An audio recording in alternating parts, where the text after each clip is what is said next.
Gautam neuro care brain stroke migraine fits brain and spine surgeries కి best neuro surgeon. Ayodhya రామాలయం ఇప్పుడు ప్రపంచవ్యాప్తంగా మారుమోగుతున్న పేరు. అయోధ్యలో బాలరాముడి ప్రాణప్రతిష్ఠ నేపథ్యంలో దేశంతో పాటు విదేశాలు అయోధ్య గురించే మాట్లాడుతున్నాయి. బాలరాముని ముఖం చూసి అశేష భక్తజనం పులకించిపోతోంది. అద్భుతమైన ఆలయానికి జనవరి 23వ తేదీ నుంచి భక్తులకు అవకాశం కల్పిస్తారు.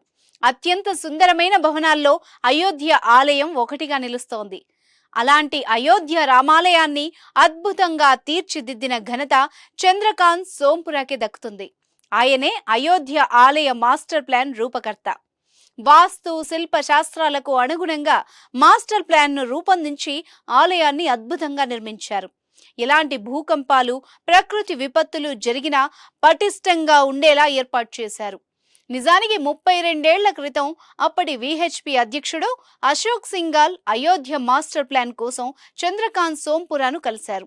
కానీ అప్పటి పరిస్థితుల కారణంగా కొలతలు తీసుకోవడం కుదరలేదు. కానీ అడుగుల లెక్కలతోనే కొలతలు తీసుకుని ప్లాన్ ని రూపొందించారు. ఈ మందిర నిర్మాణం 3 దశల్లో నిర్మిస్తుండగా ప్రస్తుతం తొలి దశ పనులు పూర్తి కావడంతో శ్రీరాముడి విగ్రహాన్ని ప్రతిష్ఠించారు. అయోధ్యలో రామ మందిరం 2.77 ఎకరాల విస్తీర్ణంలో నిర్మించారు. అయోధ్య రామ మందిరాన్ని పూర్తిగా సాంప్రదాయ నాగర్ రీతిలో నిర్మించారు. ఈ మందిరం పొడవు 360 అడుగులు, వెడల్పు 253 అడుగులు, ఎత్తు 161 అడుగులు కలిగి ఉంది. ఆలయంలో 3 అంతస్తులుంటాయి. మొదటి అంతస్తు నుంచి గర్భగుడి శిఖరం వరకు 161 అడుగుల ఎత్తులో నిర్మితమైంది. ఒక్కొక్క అంతస్తు దాదాపు 20 అడుగుల ఎత్తులో ఉంటుంది. మొత్తం మీద 392 స్తంభాలు, 44 డోర్లు ఉంటాయి. ప్రధాన గర్భగుడిలో శ్రీరామ్ లల్లా ఉంటుంది. మొదటి అంతస్తులో శ్రీరామ్ దర్బార్ అంటే శ్రీరాముడు, సీత, లక్ష్మణుడు, హనుమాన్ మరికొన్ని విగ్రహాలు కొలువుదీరాయి. మొదటి అంతస్తును చంద్రకాంత్ సోంపురా అద్భుతంగా ప్లాన్ చేశారు. ఒక కళాఖండంగా తీర్చిదిద్దారు. రెండవ అంతస్తులో శ్రీరాముడి కుటుంబం, దశరథుడు, కౌసల్య, కైకేయులతో పాటు భరత, శత్రుఘ్నుడు, విశ్వామిత్రుడు ఇలా మరికొన్ని విగ్రహాలుండే విధంగా మాస్టర్ ప్లాన్ రూపొందించారు. ఇక 3వ అంతస్తులో నృత్య, ప్రార్థన, రంగ్ సభ, కీర్తన చేసుకునే విధంగా నిర్మించారు.